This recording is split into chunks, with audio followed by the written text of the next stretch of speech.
It's now my pleasure to introduce a colleague of mine who I've just met, but have great friends at the University of Victoria, and she's in gender studies there. So then this is Annalee Lepp. I said it right, good. She is the recipient of the Harry Hickman Alumni Award for Excellence in Teaching. She was also a founding member of Global Alliance Against Trafficking in Women, where she currently serves as directors of Canada's branch of that organization, and she's part of an international organization that is headquartered dealing with these same topics in Bangkok. So I hope you'll welcome with me Professor Annalee. I also want to thank Tracy for organizing this forum. I've organized a lot of conferences, and I know how much work goes into it, and all the other organizers. And I'm really looking forward to the discussions today. So in the next 20 minutes, I'm going to talk about the work of the Global Alliance Against Trafficking in Women, or GATW as we call it, its principles, and its ongoing support for decriminalization and sex workers' rights and organizing as key to ensure that sex workers can work in safety and in dignity, and to address situations of abuse, coercion, and exploitation in the sex sector. So in many respects, GATW is very uniquely positioned in the global arena insofar as it does engage with anti-trafficking work, but is highly critical of the anti-trafficking framework and its harmful effects. I think we need a name change. So I'm a member of GATW. It was established in 1994 at a migration conference. The Canadian chapter was founded by Jyoti Singera in 1996, and I'm one of the founding members, as was indicated. I'm currently on the GATW's International Board of Directors. I'm a member of their research advisory group, and I'm on the editorial board of the Anti-Trafficking Review, and I'm going to get to that later, a GATW peer-reviewed publication. I also represent GATW in the Canadian context. Finally, I'm also on the board of Peers Resource Society, an organization that provides services to indoor and on-street sex workers in the city where I live, Victoria, British Columbia. 75% of those who use the services of Peers are Indigenous from local First Nations communities or First Nations communities elsewhere on the West Coast or other Canadian regions. But I'm going to focus on GATW today. GATW's International Secretariat is located in Bangkok, Thailand, and the alliance is comprised of about 80 non-governmental organizations in most regions of the world. The organization includes women's rights, human rights, and migrant rights organizations, as well as self-organized groups of sex workers, domestic workers, and survivors of trafficking. During the negotiations of the UN Protocol in 1999 to 2000, which is the latest international treaty on human trafficking, GATW strongly argued against the conflation of trafficking and adult sex work in the international definition of trafficking that was being negotiated by government delegates at the time. Such a conflation was being strongly advocated by some government delegates and international anti-trafficking alliances and organizations. Even though the international legal definition of trafficking specifies that, with the exception of minors, threats, coercion, deception are necessary components of trafficking people into situations of forced labor and servitude in any work sector, anti-sex work forces in both government and NGO sectors have consistently promoted interpretations that conflate human trafficking and women's involvement in sex work in general. It should be noted that anti-sex worker activists tend to focus their attention on cisgendered women and minors engaged in the sex industry and pay little attention to men, trans women and men, and non-binary individuals who work in the sex sector. So contrary to the idea that sex work involving consenting adults constitutes a revenue income-generating activity or form of labor, the anti-sex work conceptualization is rooted in the notion that all sex work undertaken by cisgendered women, regardless of consent or conditions of labor, is inherently a form of coercion, violence, and exploitation, or a form of sexual slavery. As such, there are very clear distinctions made between sexual and labor exploitation in this conceptualization, and therefore the rejection of the idea that sex work as work or as an income-generating activity of this idea. Trafficking for the purposes of sexual exploitation is defined as qualitatively different than labor exploitation and the more odious form of exploitation. As a consequence, sex worker activists and their allies, including GetW, as well as some migrant justice advocates, have been highly critical of the anti-trafficking framework,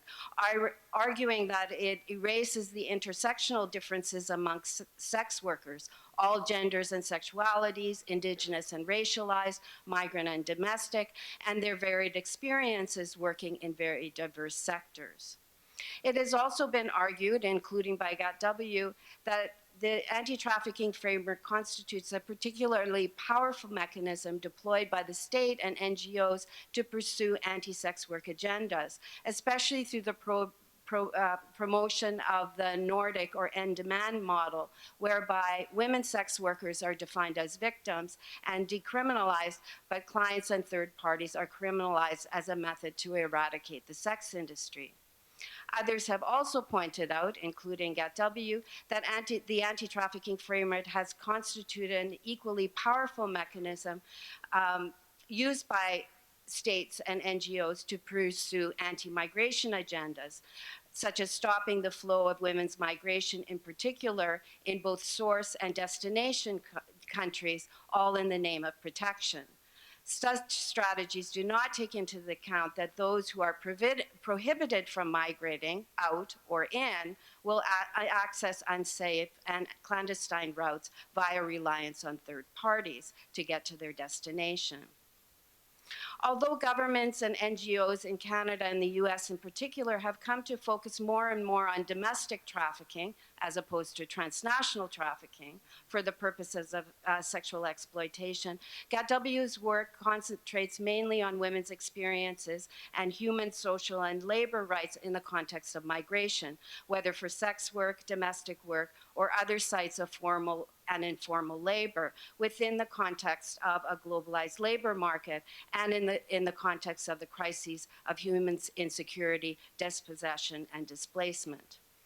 As we hear in the news almost every day, the response of nation states to what appears to be the ungovernability, tough word, of human displacement and population movements has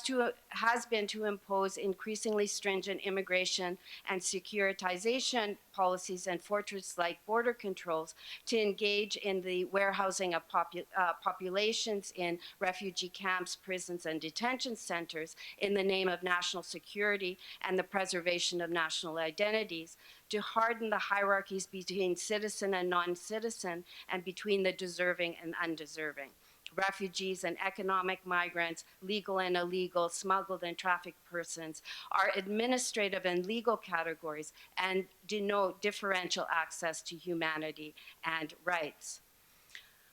As Jyoti Sangera, one of the founding members of GetW and now at the Office of the United Nations High Commissioner for Human Rights, recently stated in a talk entitled Dying to Live, Precarity and Perishability of the Migrant, she stated as follows: to live as a migrant with extreme vulnerability and precarity is to experience a permanent condition of being in pain, a young woman in a camp once told me. When referring to extreme vulnerable situations, regardless of whether this person is driven out by war and labeled a refugee or asylum seeker, or forced to flee deep poverty and deprivation and labeled an economic migrant, or evicted by bulldozers and labeled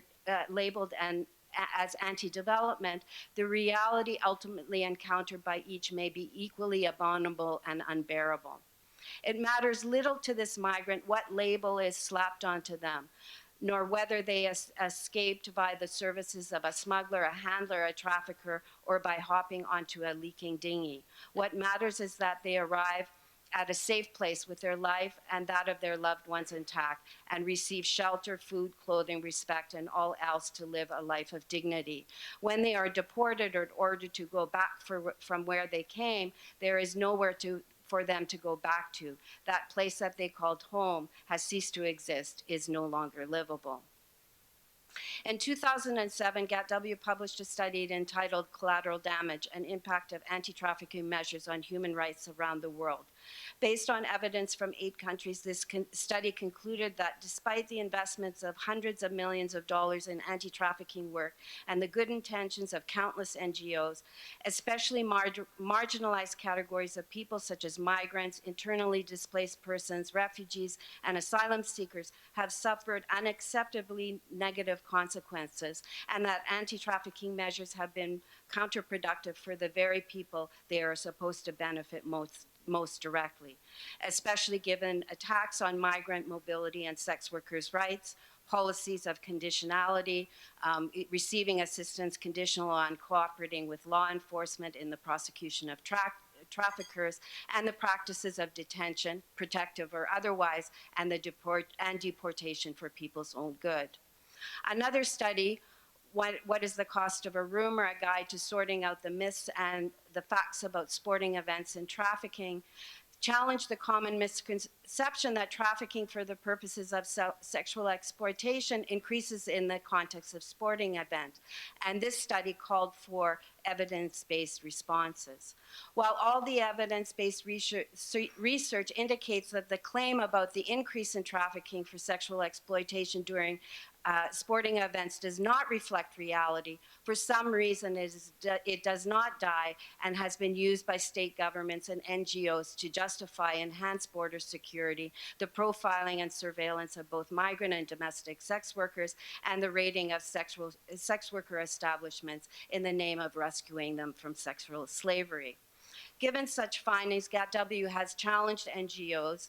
the state and state governments for that matter, but it's a tougher sell, to be self-reflective and accountable in seeking to ensure that their work does not do more harm than good. In 2050, at its latest strategic planning meeting, GATW reaffirmed its position in support of the decriminalization of sex work and sex workers' rights. In August 2016, it also initiated a 7-country research project on sex worker organizing, self-representation, and anti-trafficking work, which is due to be released in February 2018, next month. Researchers involved in the study were tasked with profiling 1 or 2 organizations. The organizations profiled include Empower in Thailand, VAMP in India, Sweat in South Africa, Brigada Caballera in Mexico, Hetaria in Spain, the New Zealand Prostitutes Collective in New Zealand, and my research on Stella and Butterfly in Canada. Based on interviews with sex work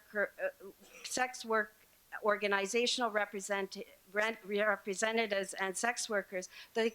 key focus of the research was, first, to document the histories and stories of sex worker organizing, as well as explore the empowering and transformative potential of organizing and how it has enabled sex workers to address stigma and discrimination. The second focus was to examine whether and to what extent sex worker organizations have engaged with anti-trafficking discourses and how these discourses have impacted their organizational work and sex workers' lives, and in particular, those sex workers often targeted by anti-trafficking interventions, such as Indigenous, racialized, and migrant sex workers. And the third focus was to consider what strategies and initiatives sex workers and sex worker organizations employ to address situations of coercion, deception, abuse of authority, elements often associated with trafficking in the sex sector, and what factors facilitate or hinder their ability to do so. While there are clearly significant differences in terms of the political and socioeconomic contexts and legal regimes in which the sex worker organizations profiled operate and in which sex workers work, there were remarkable similarities across the organizations in terms of the supports and services offered to sex workers and the detrimental impacts of anti-trafficking framework on their work and lives. In my chapter, I focused on 2 organizations, Stella in Montreal, established in 1995 and one of the longest standing sex worker-led organizations in Canada, whose work is geared towards cisgendered and trans women working in the sex industry in Montreal, including Indigenous, racialized, and migrant sex workers. And I also focused on Butterfly in Toronto, which was established in 2014, that works with Asian and migrant sex workers who are often, along with Indigenous women and youth, targets of anti-trafficking interventions, including raid, rescue, detention, and deportation interventions. I also documented some of the work of the Alliance for Sex Work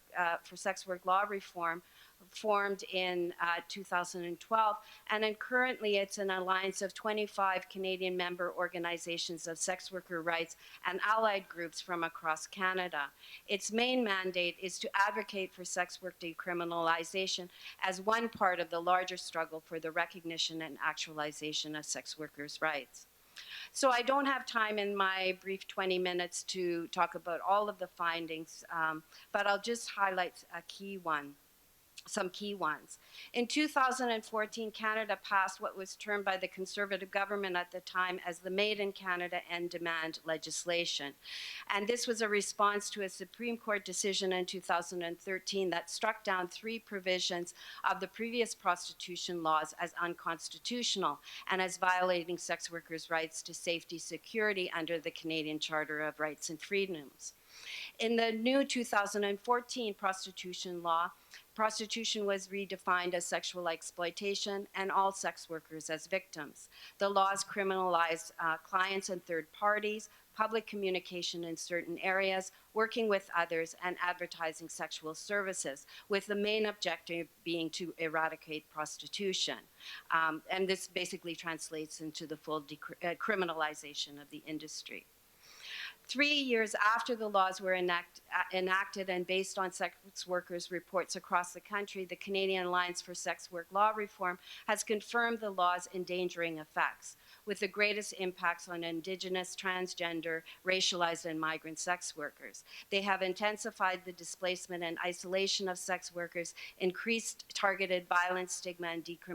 discrimination against them, and enhanced police profiling and surveillance. In my study, Stella and Butterfly emphasized that sex worker organization, decriminalization, and sex worker rights are essential to improving sex workers' working conditions, reducing isolation, and enhancing their capacity to work safely and with dignity. For example, Butterfly stressed that migrant sex workers are denied basic rights due to their race, language, social, immigration, and legal status. Stigma and marginalization increase their exposure to violence and exploitation. Butterfly also noted that self-organizing is a key mechanism through which sex workers are able to become more empowered and foster greater respect for their agency. Instead of relying on law enforcement, sex worker communities can, by organizing, reduce isolation, build capacity, and support networks to protect themselves, share information and strategies to deal with bad bosses or clients, to negotiate better working conditions and difficult circumstances in a criminalized legal environment, and to access legal, health, and social services they need. When sex workers organize according to Butterfly, the community has greater power to influence discriminatory immigration and legal policies, which are prevalent in Canada, that affect their lives and work and create spaces and opportunities to let their voices be heard. Contrary to the claims of anti-sex work and anti-trafficking campaigners, sex workers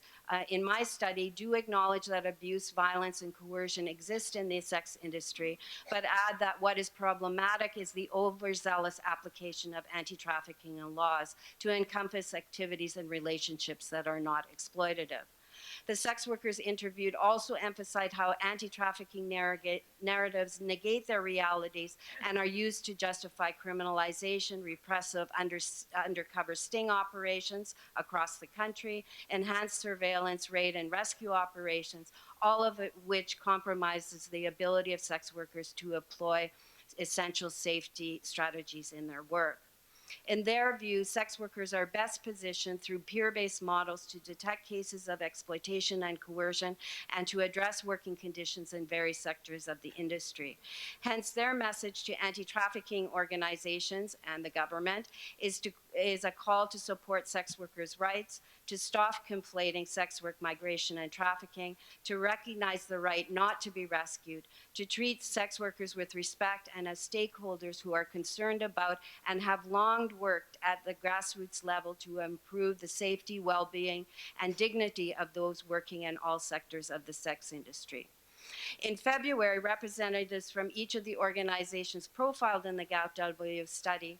as well as members of the global network of sex work projects, will be meeting with donors in Bangkok to address the question of funding, especially given that hundreds of millions of dollars continue to be invested in anti-trafficking work, and given that anti-trafficking work is, as many have argued, a donor-driven agenda. Comparative little, if any, funding finds its way to sex workers organizations and peer and community-based initiatives. And my final point is that building on this 7-country study, the next issue of anti-trafficking review, which I'll be editing, will be focused on sex work. While acknowledging that the relationship between sex work and human trafficking continues to be one of the most contentious issues in both the sex workers' rights and anti-trafficking worlds, and that arguments often appear at an impasse, this issue seeks to push the conversation of sex work and sex work organizing beyond the older debates about whether sex work is or is not trafficking. Rather, there have been some significant developments in years that require analysis. For example, why is it that more and more academics, human rights, and health organizations like Amnesty International are advocating for decriminalization as the only way to ensure the rights and well-being of sex workers, and more governments, especially in the global north, are adopting end-demand models of criminalizing clients and third parties as an anti-trafficking measure, while the European Parliament adopted a resolution in support of the same. So starting from the standpoint of diverse sex worker communities with full attention to Indigenous, racialized, transgender, male, and migrant sex workers working in multiplicity of sectors and sex worker organizations, the main focus is to assess the current landscape with respect to the movement towards sex workers' rights globally. So the issue really wants to focus on the role of sex worker organizing, both in advancing sex workers' rights, as well as in preventing and addressing abuse and exploitation of the industry. It also hopes to focus on the issue of funding for sex workers' rights and how it compares to funding for anti-trafficking work. And it will also hopefully address what the appeal of the end-demand model is and what effect, if any, is the rise of conservative and national politics and discourses having on sex workers' rights and anti-trafficking campaigns. So I have the call for papers with you if anybody is interested in submitting shorter or longer articles, and we certainly welcome your contributions, and thank you very much.